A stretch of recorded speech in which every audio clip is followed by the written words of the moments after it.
ಶಿರಾಡಿ ಘಾಟ್ ತುಂಬಾನೇ ಸಖತ್ತಾಗಿದೆ. ಮಾನ್ಸೂನಲ್ಲಂತೂ ಇಲ್ಲಿ ತುಂಬಾ ಚೆನ್ನಾಗಿರುತ್ತೆ. ಫಾಗ್ ಆಗಲಿ ಈ ಥರ ಎಲ್ಲ ಕಡೆ ಸ್ವಲ್ಪ ಸ್ವಲ್ಪ ದೂರಕ್ಕೆಲ್ಲ ತುಂಬ ಫಾಲ್ಸ್ ಸಿಗ್ತಾ ಇರುತ್ತೆ ಈ ಕಡೆ. ಮತ್ತು ಶಿರಾಡಿ ಘಾಟಿಂದ ಹಿಡಿದು ಚಾರ್ಮಡಿ ಘಾಟ್ವರೆಗೂ ತುಂಬಾ ಚೆನ್ನಾಗಿರುತ್ತೆ.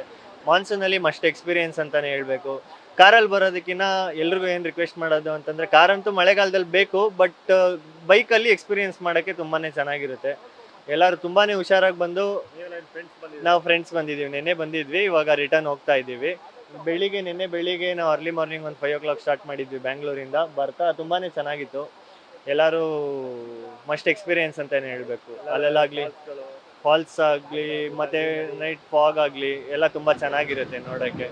ಎಲ್ಲರೂ ಫ್ರೆಂಡ್ಸ್ ಫ್ಯಾಮಿಲಿ ಜೊತೆ ಬಂದು ನೋಡ್ಕೊಂಡು ಹೋಗಲೇಬೇಕಾದಂಥ ಸಿಚುವೇಶನ್ ಇದೆ ಇವಾಗ.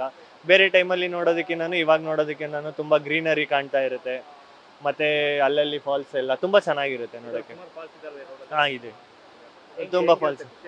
ತುಂಬ ಖುಷಿ ಆಗುತ್ತೆ ಸರ್. ನಾವು ಅಲ್ಲಿ ಬ್ಯಾಂಗ್ಳೂರಲ್ಲಿ ಇರೋದ್ರಿಂದ ಈ ಥರ ವಾತಾವರಣ ಅಲ್ಲಿ ನೋಡೋಕ್ಕೆ ಸಿಗಲ್ಲ.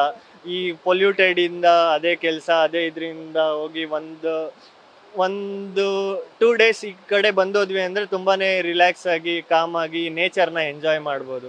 ಆ ಹೊಗೆಗೂ ಇಲ್ಲಿ ವೆದರ್ಗೂ ತುಂಬಾ ಡಿಫ್ರೆನ್ಸ್ ಇರುತ್ತೆ. ಈ ಹಸಿರು ತಂಪಾದ ಒಳ್ಳೆ ಗಾಳಿ ತುಂಬ ಚೆನ್ನಾಗಿರುತ್ತೆ. ಸಾಗರ್ ಅಂತ. ಹಾಸನಿಂದ ಧರ್ಮಸ್ಥಳ ಮತ್ತು ಸುಬ್ರಹ್ಮಣ್ಯ ದೇವಸ್ಥಾನಕ್ಕೆ ಹೋಗ್ಬಿಟ್ಟು ಬರ್ತಾ ಇರೋದು. ಬರಬೇಕಾದ್ರೆ ಈ ಗ್ರೀನರಿ ಎಲ್ಲ ಮಾನ್ಸೂನ್ ಟೈಮಲ್ಲಿ ನೋಡಿದ್ದೀವಿ, ತುಂಬ ಎಂಜಾಯ್ ಮಾಡ್ತಿದ್ದೀವಿ. ಈ ಥರ ಚಿಕ್ಕ ಚಿಕ್ಕ ಫಾಲ್ಸ್ಗಳೆಲ್ಲನೂ ಕೂಡ ನೋಡಿ ಎಂಜಾಯ್ ಮಾಡ್ತಿದ್ದೀವಿ. ಬಟ್ ಆದರೆ ಫೋಟೋ ಶೂಟ್ ಏನಾರ ಮಾಡಬೇಕು ಅನ್ನೋದಿತ್ತು ಅಂದರೆ ಕೇರ್ಫುಲ್ಲಾಗಿ ಫೋಟೋ ಶೂಟ್ ಮಾಡಬೇಕು ಅನ್ನೋದು ನನ್ನ ಅಭಿಪ್ರಾಯ. ಹಾಗಾಗಿ ಯಾರೇ ಆಗಲೂ ಕೂಡ ತುಂಬ ಕೇರ್ಫುಲ್ಲಾಗಿ ಎಂಜಾಯ್ ಮಾಡಿ. ನೇಚರ್ ಇರೋದು ಮಾನವಗೋಸ್ಕರ, ಮಾನವ ನೇಚರ್ನ ಉಳಿಸ್ಬೇಕು, ಬೆಳೆಸ್ಬೇಕು. ಪ್ರಯಾಣ ಮಾಡೋದೆಲ್ಲ ತುಂಬ ಚೆನ್ನಾಗಿದೆ. ರೋಡು ಕೂಡ ಚೆನ್ನಾಗಿದೆ. ಲಾಸ್ಟ್ ಇಯರ್ಗೆಲ್ಲ ಹೋಲಿಸ್ಕೊಂಡ್ರೆ ರೋಡ್ ಎಲ್ಲ ಚೆನ್ನಾಗಿದೆ. ಸಿಮೆಂಟ್ ರೋಡ್ ಮಾಡಿದ್ದಾರೆ. ಇನ್ನೊಂದು ಸ್ವಲ್ಪ ಅಷ್ಟೇ, ಒಂಚೂರು ಬಾಕಿ ಇದೆ ಅಷ್ಟೇನೆ.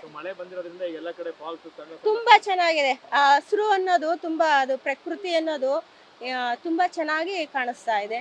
ಅದನ್ನ ಯಾರೇ ಆಗ್ಲಿ ಒಂದು ಸ್ವಲ್ಪ ಮಕ್ಳಿಗೆ ಎಲ್ಲರಿಗೂ ತೋರಿಸಿ ಕೇರ್ಫುಲ್ ಆಗಿ. ಈಗ ರಜೆ ಟೈಮಲ್ಲಿ ಈ ತರ ಸಿಗಲ್ಲ ನಮ್ಗಳಿಗೆ. ಈಗ ಏನ್ ಮುಂಗಾರು ಮಳೆ ಬರುತ್ತೆ ಅವಾಗ ಮಾತ್ರ ಅಷ್ಟೇ ನಮ್ಗೆ ಇದು ಸಿಗೋದು. ಖುಷಿ ಸರ್, ತುಂಬಾ. ಚಂದ್ರಕಲಾ. ಬಹಳ ತುಂಬಾ ಸಂತೋಷಕರವಾದಂತ ಪ್ರಯಾಣ ಇದು. ಈ ಮಳೆಗಾಲದಲ್ಲಿ ಬಹಳ ಖುಷಿ ಕೊಡುವಂಥ ಪ್ರಯಾಣ ಇದು. ಈ ಸೌಂದರ್ಯ ಸವಿಬೇಕು ಅಂದರೆ ಇಂಥ ಮಳೆಗಾಲದ ಟೈಮಲ್ಲಿ ಶಿರಡಿ ಘಾಟಲ್ಲಿ ಬರಬೇಕು, ಇನ್ನೂ ಚೆನ್ನಾಗಿರುತ್ತೆ ಖುಷಿ. ಬೇಸಿಗೆ ಟೈಮಲ್ಲಿ ಇದೆಲ್ಲ ಸಿಗೋದಿಲ್ಲ. ಫಾಲ್ಸ್ಗಳೆಲ್ಲ ಇರುತ್ತೆ, ಅದು ನೋಡಿ ಫೋಟೋ ತಗೊಳ್ಳೋದಕ್ಕೂ ಮಕ್ಕಳಿಗೆಲ್ಲ ಇಂಥ ಫಾಲ್ಸ್ಗಳು ಇಂಥ ಟೈಮಲ್ಲಿ ತೋರಿಸ್ಬೇಕು. ಆ GRS ಫ್ಯಾಂಟಸಿ ಪಾರ್ಕು ಅಲ್ಲಿ ಇಲ್ಲಿ ಮೈಸೂರಿಗೆ ಅಲ್ಲೊಂದು 1000 ರೂಪಾಯಿ ಕೊಟ್ಟು ಇದು ಖರ್ಚು ಮಾಡ್ಕೊಂಡು ಟಿಕೆಟ್ ತೊಗೊಂಡು ಹೋಗ್ತಾರೆ.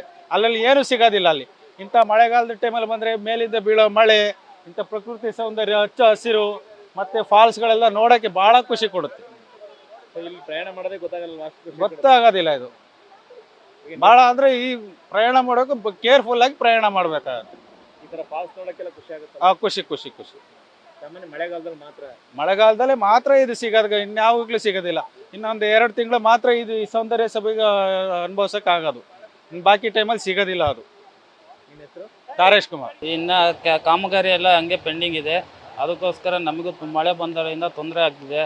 ಯಾಕಂದರೆ ಗಾಡಿಗಳು ಜಾಸ್ತಿ ಓಡಾಡ್ತಿದ್ದಾವೆ. ಇಲ್ಲಿ ಟ್ರಕ್ಗಳು, ಡೀಸೆಲ್ ಟ್ಯಾಂಕರ್ಗಳು ಎಲ್ಲ ಓಡಾಡ್ತಿದ್ದಾವೆ. ಈ ಕಡೆ ಧರ್ಮಸ್ಥಳ, ಕುಕ್ಕೆ ಈ ಕಡೆ ಹೋಗೋಕ್ಕೆ ನಮಗೂ ಪ್ರಾಬ್ಲಮ್ ಆಗ್ತಿದೆ. ಮಣ್ಣೆಲ್ಲ ಕುಸಿದು ಇದಾಗ್ಬಿಟ್ಟಿದೆ. ಅದಕ್ಕೋಸ್ಕರ ನಮಗೂ ಇದಾಗ್ತಿಲ್ಲ. ನೈಟ್ ಹೊತ್ತು ಹೋಗೋಕ್ಕೂ ಆಗೋದಿಲ್ಲ, ಮಳೆ ಬಂದರೆ ಅವರು ಹೋಗೋಕ್ಕೆ ಆಗ್ತಿಲ್ಲ. ನಮಗೆ ಇದಾಗ್ತಿದೆ ಸರ್. ಭಾರಿ ಕಷ್ಟ ಇದೆ ಸರ್. ಇದು ಜಾಸ್ತಿ ವೆಹಿಕಲ್ ಬಿಸಿ ರೋಡ್ ಅಲ್ಲ ಇದು? ಹೌದು. ಇದು ಬೆಂಗಳೂರು ಟು ಮಂಗಳೂರು ರೋಡದು ಭಾರಿ ಇದು ಬಿಸಿ ಇರುತ್ತೆ ಇದು. ಅದಕ್ಕೋಸ್ಕರ ಏನು ರೋಡ್ ಕೆಲಸ ಇನ್ನೂ ಹಂಗೆ ಪೆಂಡಿಂಗ್ ಇಟ್ಟಿದ್ದಾರೆ. ಬಿಸಿಲು ಕಾಲದ ಬಂದ್ರೂ ಮಾಡೋದಿಲ್ಲ, ಏನೂ ಇಲ್ಲ. ಮಳೆ ಬಂದರೂ ನಮಗೆ ಭಾರಿ ಗುಡ್ಡೆ ಎಲ್ಲ ಕುಸಿದು ಇದಾಗ್ತಿದೆ ಸರ್. ಈಗ ಮಳೆಗಾಲದಲ್ಲಿ ಕೆಲಸ ನಿಲ್ಲಿಸ್ಬಿಡ್ತಾರೆ. ಹೌದು, ಮಳೆಗಾಲದಲ್ಲಿ ಕೆಲಸ ನಿಲ್ಲಿಸ್ತಾರೆ, ಬಿಸಿಲು ಕಾಲದ ಬಂದಾಗ ಮಾಡ್ತಾರೆ ಅಂತ ಹೇಳ್ತಾರೆ. ಅದನ್ನು ಕಿವಿಯಾಗಿ ಹಾಕೊಳೋದಿಲ್ಲ, ಮಾಡೋದು ಇಲ್ಲ. ಅವ್ರ ಪಾಡಿಗೆ ಅವ್ರು ಇರ್ತಾರೆ. ನಮಗೆ ಜನಗಳಿಗೆ ತೊಂದರೆ, ಡ್ರೈವರ್ಸ್ಗೆ ಜಾಸ್ತಿ ತೊಂದರೆ ಆಗ್ತಿದೆ ಸರ್. ಗಾಡಿ ಓಡಿಸೋದು ಭಾಳ ಕಷ್ಟ ಇದೆ. ಪವನ್ ಕುಮಾರ್. ನ್ಯೂಸ್ ಫಸ್ಟ್, ನಿರ್ಭೀತಿಯಿಂದ ನಿಮ್ಮ ಪರವಾಗಿ.